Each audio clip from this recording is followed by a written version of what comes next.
Olá, continuamos lendo o Evangelho de João, agora no capítulo 7, o versículo 10. Diz assim: Contudo, quando os irmãos de Jesus subiram à festa, ele também subiu, mas não abertamente, mas, por assim dizer, em segredo. Os habitantes da Judéia procuravam por ele na festa. Onde ele está? Perguntavam. Havia uma grande discussão sobre ele entre as multidões. Ele é um bom homem, diziam alguns. Não, não é, outros respondiam. Ele está enganando o povo. Mas ninguém ousava falar abertamente a respeito dele por medo dos habitantes da Judéia. Já era metade da festa quando Jesus subiu ao templo e começou a ensinar. Os habitantes da Judéia ficaram admirados. Onde esse sujeito aprendeu tudo isso? Perguntavam eles. Ele nunca recebeu treinamento. Meu ensino não provém de mim mesmo, respondeu Jesus. Ele procede daquele que me enviou. Se alguém quiser fazer o que Deus deseja, saberá se meu ensino é de Deus ou se falo por mim mesmo. Todo aquele que fala em seu próprio nome está tentando estabelecer sua própria reputação. Mas, se ele está interessado na reputação de quem o enviou, então é verdadeiro e não há injustiça nele. Bem, no começo do capítulo 7, os irmãos de Jesus sobem à festa dos tabernáculos, convidam ele para ir, e ele diz que vão indo vocês e eu vou atrás e eu vou na sequência. E a questão dos irmãos de Jesus era exatamente que ele deveria se aparecer e fazer as coisas nos lugares onde as coisas estavam acontecendo. Jesus então sobe à festa, mas sobe de modo discreto, não vai com a trupe, ele vai só para a festa, e chegando lá ele começa a falar, as pessoas, primeiro tem essa discussão das pessoas, né? Pergunta onde ele está. Ele é a novidade, né? Ele é um mestre, e ele é um mestre que está operando coisas e milagres, e ele tem falado coisas que traz transtorno. Então eles estão interessados na última novidade do lugar. E uns dizem ele é um bom homem, outros dizem não, não, ele está enganando o povo. Mas ninguém falava abertamente, porque é como se tivesse um burburinho entre eles, dizendo, olha, vamos ver no que vai dar isso. E talvez não falassem abertamente, e quando diz os habitantes da Judéia, provavelmente com medo das autoridades religiosas. Era muito sério essa coisa dos profetas e dos falsos profetas. A gente tem indicações no Velho Testamento de indicações de morte aos falsos profetas, né? Instruções mosaicas sobre isso. Então, vamos deixar ele. E ele aparece e ele começa a falar. E as pessoas começam a ficar admiradas, como sempre acontece quando Jesus começa a falar. E a primeira pergunta é onde esse sujeito aprendeu isso? Ele nunca recebeu treinamento, porque era comum para um rabi ser discípulo de outros rabis, de outros mestres, de um ou mais mestres. Então, ele nunca recebeu o treinamento. Onde esse sujeito aprendeu isso? Então, eles estão preocupados exatamente em saber as raízes daquele conhecimento. Eles estão preocupados em saber qual que é a fonte disso, de onde vem, de que escola rabínica a gente está falando, de que tradição a gente está falando, para que a gente possa ser modificados ou para a gente possa ser permeado por isso, a gente quer saber, mas é incrível o que ele está falando, mas ele aprendeu isso onde? Qual que é a raiz? É essa preocupação que a gente tem em dizer, puxa, isso aqui tem que seguir a nossa tradição, isso aqui tem que ter algum lastro que a gente já conheça, algum lugar de autoridade que a gente reconheça como lugar de autoridade. Né? Vejam que a questão de onde ele nasceu está aqui nesse evangelho o tempo todo. Onde ele nasceu? A gente conhece o pai dele, conhece a mãe dele. Esse menino não estudou nas melhores escolas rabínicas. Tem uma pergunta sobre ele. Que é isso? Que é isso sobre ele? Então, ao invés de escutarem o ensino e se deixarem ser impactados por ensino, eles recebem o ensino naquela camada superficial, que é aquela parábola do semeador, né? Que lança a semeadura e ela cai em pedregulhos, em solo não fértil e à beira do caminho e não encontra acolhida no coração, né? Olha, a palavra está sendo dita, a pessoa diz, bom, muito bom, mas você veio de onde mesmo?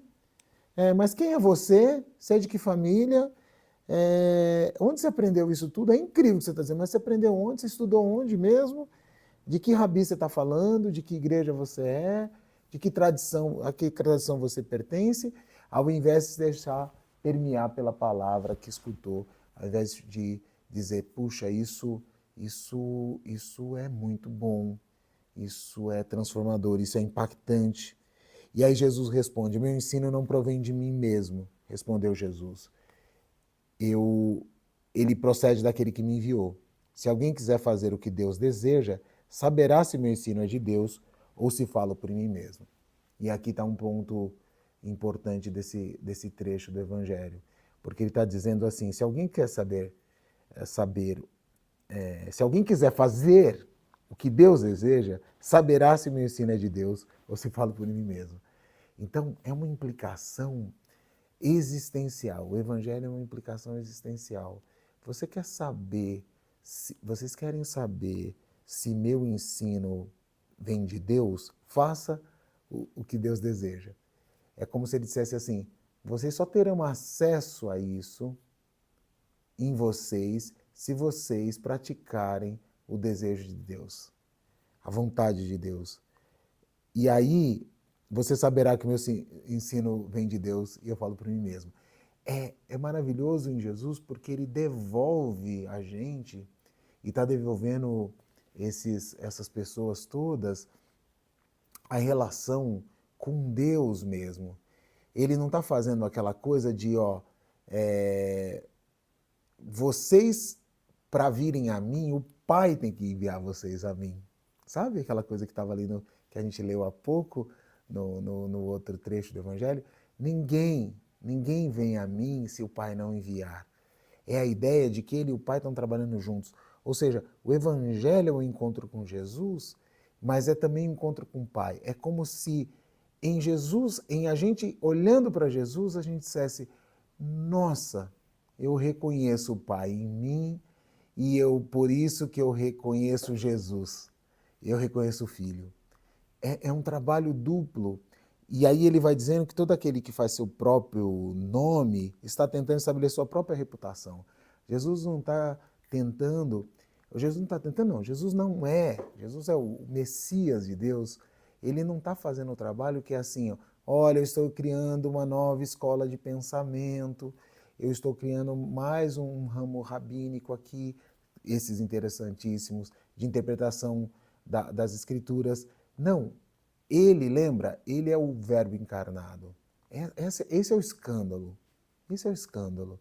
Se nós estivéssemos conversando com judeus até hoje, eles diriam, isso é uma loucura. Isso é uma loucura. Isso é um escândalo, não faz sentido nenhum. É um bom profeta, mas isso não faz sentido nenhum. Ele está dizendo, eu sou o verbo encarnado, olha para mim. O verbo se fez carne. Leiam a palavra de Deus em mim, nos meus atos, no que eu faço. E se você desejar fazer a vontade de Deus, você vai compreender, se você fizer a vontade de Deus, você vai compreender o meu ensino. Então, ele vai transmutando a relação com a Torá para uma relação com ele. Veja a Torá encarnada, veja, reconheça. Mas se ele está interessado na reputação de quem enviou, então é verdadeiro e não há injustiça nele. Está dizendo assim, eu estou trabalhando pela reputação do meu pai, que vocês chamam de pai de vocês. Eu estou representando a voz de Deus. Deus conosco.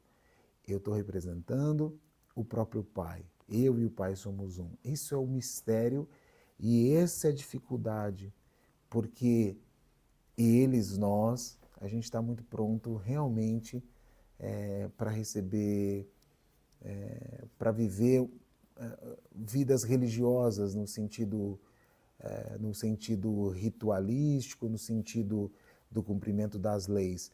Mas a vida religiosa, nessa profundidade que ele está nos chamando, é muito mais difícil. Porque ele está dizendo, olha, trata-se de uma existencialidade. Não é sobre a última tradição, não é sobre a última novidade de pensamento, é sobre fazer a vontade de Deus.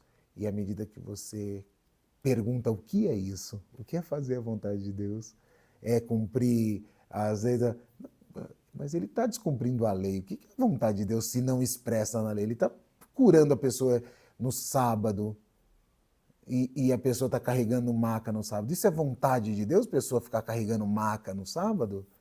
Então, vontade de Deus é que nenhum se perca, que todos sejam salvos. Vontade de Deus é que a gente se reconcilie entre nós. Vontade de Deus expressa em Jesus é que Deus está reconciliado conosco e a gente precisa se reconciliar entre nós. Então, Jesus está chamando essa plateia dele aqui a um relacionamento novo, radical, a uma vida espiritual e religiosa que é de outra ordem, que é de outra ordem, que é de outra natureza. Esse é, então, o desafio, mais um desafio desse trecho do Evangelho. Deus te abençoe.